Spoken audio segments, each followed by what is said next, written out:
Students, this is again your Sita ma'am in front of you. We have done the rise of small kingdoms up to the Pandyas. Now we will do the governance of South India, coming up to the second part of this video. This is the second part. Now we will do the administration. The king was the head of the state. I always tell you कि जब भी administration के ऊपर तो question आता है, ये first line हमेशा आप हर चैप्टर के हर एडमिनिस्ट्रेशन में ये लाइन फिट कर सकते हैं. The king was the head of the state. His office was hereditary, मतलब राजा क्या बेटा ही राजा बनेगा, राजा का बेटा ही राजा बनेगा, है ना. And his prime duty was to protect the people from internal and external disturbance. Internal and external disturbance का मतलब होता है कि वो घर के अंदर और घर के बाहर, यानी कि अपने राज्य के अंदर राज्य के बाहर, वो पूरा राजा के दायित्व होता है कि वो अपनी प्रजा का रक्षा करे.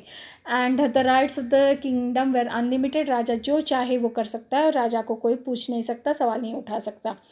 The central kingdom was divided into different departments. जैसे हमारे पूरे इंडिया में बेटा देखिए आप, हमारे इंडिया में भी आज भी होम मिनिस्ट्री है, फिर उसके बाद कॉटन मिनिस्ट्री, ट्रांसपोर्ट मिनिस्ट्री, ऐसे डिफरेंट मिनिस्ट्री डिपार्टमेंट्स हैं. वैसे ही उस स्कूल में भी देखिए, हमारे स्कूल में एग्ज़ाम डिपार्टमेंट है, CCA डिपार्टमेंट है, फिर उसके बाद स्पोर्ट्स डिपार्टमेंट है, कंप्यूटर डिपार्टमेंट है. तो राजा भी उस ज़माने में डिफरेंट रखते थे ताकि उनका एडमिनिस्ट्रेशन बहुत शानदार अच्छी तरह से चले. और हर डिपार्टमेंट का एक हेड ऑफ मिनिस्टर्स होते थे जो राजा को काम करने में मदद करते थे.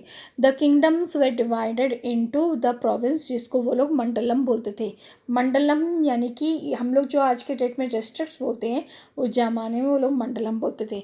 Each mandalam head was under the control of officials who worked according to the instructions of the king. राजा के इशारों से, राजा के हिसाब से पूरे जो मंडलम के इंचार्ज होते थे, यानी कि जैसे हमारे हर डिस्ट्रिक्ट में एक कलेक्टर होते हैं, वैसे ही उस ज़माने में हर मंडलम में एक प्रोविंस, एक ऑफिशियल राजा होता था, ऑफिशियल लोग होते थे जो राजा के इंस्ट्रक्शंस पे काम करते थे.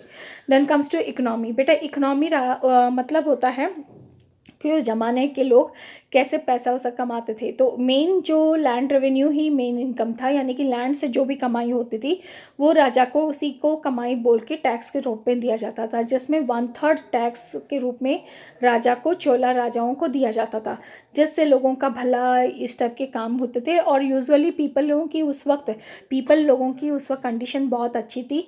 Agriculture, trade and weaving main मुख्य काम थे, जबकि main chief occupation of the people, ये मेन काम होता था. एंड आपको मैं एक और चीज़ बता दूँ बेटा, जहाँ इरिगेशन फैसिलिटीज़ अच्छी होती है उस राज्य को हमेशा वेल डेवलप्ड बोल सकते हैं.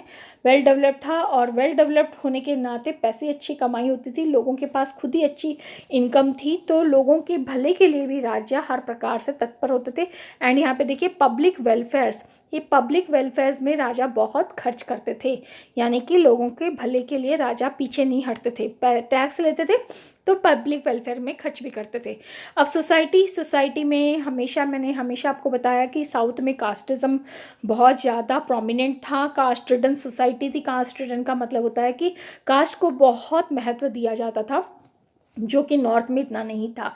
ब्राह्मण्स एंड क्षत्रियस को अपर क्लास माना जाता था, जो कि एक तरह से मतलब क्षत्रियों को डोमिनेट करते थे लोअर क्लास के ऊपर. And the peasants ruled over the belong to the land. जो पीजेंट्स थे, जिनके पास बहुत अच्छा लैंड था, वो लोग क्या करते थे, इन बड़े बड़े लैंडलॉर्ड्स के या प्रिस्ट के यहाँ अपना काम करके वहाँ से अपना गुजर बसर करते थे, टेम्पल्स के रूलर्स के लिए भी.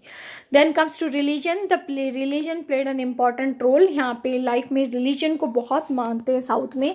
आज भी साउथ के पीपल बहुत रिलीजियस होते हैं. एंड बुद्धिज़्म एंड जैनिज़्म इतना ज़्यादा बढ़ा हुआ रूप नहीं था. हाँ, हिंदुज़्म बहुत पॉपुलर था, जिसमें से आज भी आप जाएंगे तो विष्णु एंड शिव की मूर्ति हर जगह देखने मिलती है. और कांचीपुरम सेंटर था, जहाँ पे संस्कृत के हर टाइप के प्रोग्राम संस्कृत के और संस्कृत के जो भी फंक्शंस होते थे वहाँ होते थे. और ये एक इम्पॉर्टेंट सेंटर माना जाता था हिंदू डिवोटीज़ के लिए. एंड भक्ति सेंट्स यानी कि बेटा जैसे गुरु नानक देव जी हैं, मीरा हैं.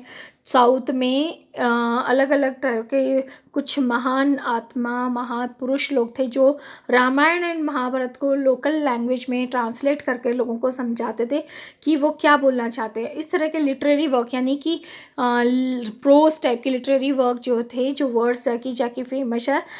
शैल्य पोतिकन्या बेटा यहाँ पे क्लियर नहीं है मेरे पास जो वर्ड है। एंड उसके बाद यहाँ पे आता है एक है मणिमिंगू कोल्लाई। ये तमिल वर्ड्स जो होते हैं ये रिटन वर्क है जो उस ज़माने में बहुत फेमस थे। उसके साथ साथ आता है एजुकेशन। ये बेटा आप क्लास 6 में जो पढ़ा है वही सेम है, इसमें कोई ख़ास बात नहीं है। स्पेशली ये है कि टेम्पल्स को बहुत बड़ा एक एजुकेशन हब मान सकते हैं आप, जहाँ पे टेम्पल्स में ही पढ़ाई होती थी। वहाँ पे पूजा पाठ के अलावा एजुकेशन, कल्चरल प्रोग्राम या एडमिनिस्ट्रेशन वर्क, राजा को कुछ मुख्य काम करना होता था, राजा को लोगों से जुड़ना होता था या कोई कल्चरल प्रोग्राम करना होता था, तो सारे काम टेम्पल्स में होते थे। क्योंकि टेम्पल्स में बड़े बड़े आंगन या वेरेंडाज और या ओपन एरियाज़ होते थे जहाँ पे लोग प्रोग्राम कर सकते थे। जहाँ पे और दूसरी बात, यहाँ पे लोगों के लिए, लोगों के लिए एजुकेशन के लिए, स्टूडेंट्स को अट्रैक्ट करने के लिए लॉजिंग, बोर्डिंग स्कूल्स टाइप सारी सुविधाएं थी। इसके साथ साथ फेयर्स यानी कि मेले लगाए जाते थे, प्रोग्राम्स होते थे, कंटेस्टेंट्स के लिए कॉम्पिटिशन्स होते थे एंड डिफरेंट पूजा के लिए कल्चरल एक्टिविटीज़ होती थी, ताकि लोगों को बीच में कुछ प्रोग्राम्स किए जाते थे। जैसे कि आप देखे होंगे रामायण में कि लोगों के बीच में एक उत्साह या एक रौनक या नया कुछ करने के लिए लोगों के बीच में छोटे छोटे फंक्शंस शुरू किए गए थे। संस्कृत में बहुत बड़ा स्कॉलर्स के रूप में ही फेमस था। संस्कृत आम लोगों की जनभाषा नहीं थी। तमिल, कन्नड़ा एंड तेलुगु आम भाषा बनती जा रही थी, धीरे धीरे लोग इसको अपना रहे थे। उसके बाद आता आर्ट एंड आर्किटेक्चर। बेटा साउथ के लोगों ने बहुत आर्किटेक्चर को बढ़ावा दिया, इसलिए साउथ में आपको बहुत मंदिर देखने को मिलेंगे। एक और चीज़ बात ये बता सकती हूँ कि बेटा जितने महान राजा हैं वो अपनी पहचान और एक चिन्ह या अपना एक रुतबा दिखाने के लिए उन्होंने हमेशा एक टेम्पल का निर्माण किया या टेम्पल बना के गए, जिससे कि वो टेम्पल आज भी एक मिसाल है, उनके गाथा बताती है या उनके बारे में बताती है। तो राजाओं ने बहुत सारे टेम्पल्स बनाए कि ज़्यादातर न कि राजा के ग्रेट वॉरियर्स थे, मतलब बहुत अच्छे लड़ने योद्धा थे, उनके साथ साथ आर्किटेक्चर को बढ़ावा देते थे।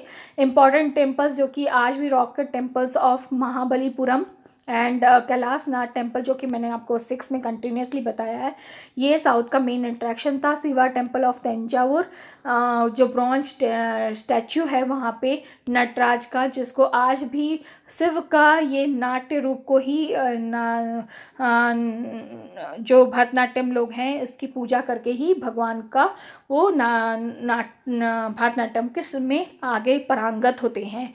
सो इस तरह से ये आर्ट आर्किटेक्चर साउथ में बहुत ज़्यादा फैला था, जो इसकी निशानी आज भी हम देख सकते हैं। इसके बाद आता है बेटा बुकवर्क, founder of the Chola dynasty, that is Vijayala, famous temple of Raja one, that is Rajeshwara. And उसके बाद kingdoms, final go to Pandyas, that is Vijayanagar. The mandalam, जो कि हम बोल सकते हैं province. And the main income of Chola empire ruler is land tax. And in 700 during 700 India that ruled over, that was Chola, Pandya and Cheras के बारे में आपके बुक में नहीं दिया ज़्यादा डिटेल, मैंने वीडियो भेजा, आप उससे देख सकते हैं। Indian historian believes that the Chalukyas were ruling over the Karnataka. Vijayalaya was defeated the Pandyas and ये देखिए राजेंद्र चोला succeeded राजा.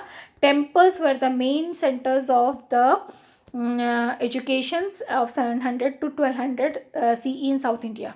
यहाँ पे कुछ राजाओं के नाम हैं जो आपको चोलास राजा के बीच में एंड पांड्या राजास के बीच में आपको डिफरेंशिएट करके आपको लिखना है। ये एक ऑप्शन है जो ऊपर के नामों से आपको देख के यहाँ पे लिखना है। बेटा आप यहाँ से समझ सकते हैं, मैं इनको रीड आउट नहीं करूँगी और बाकी बुक वर्क मैं आपको भेज दूँगी। एंड आज अभी तक के लिए इतना ही। कोई डाउट हो तो आप मेरे से पूछ सकते हैं। Thank you, take care.